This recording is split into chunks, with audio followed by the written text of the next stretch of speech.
Kita ko! Nakita ko! Ini.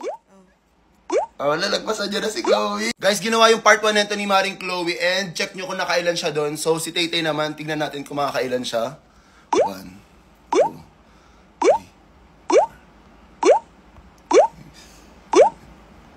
And guys, kung naglalaro din kayo nito, comment nyo kung nakailang score kayo. Kasi nakita ko sa mga drops niya, nagaganyan siya. Hindi ganyan siya? Wala, di alam nyo yan. Paiba-iba naman yung colors niya. 21. Nakailan ka nga? 31. Wala, di ko na nahihiling. Kitang-kita ko pa ng...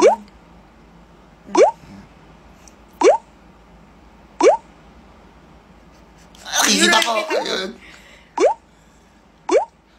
Ala, ang hirap. Diba ang hirap? Kita Nakita ko! Ini. Oh, lalagpasan dyan na si Chloe. Okay guys, ako naman. So, panoorin nyo yung kay Maring Chloe.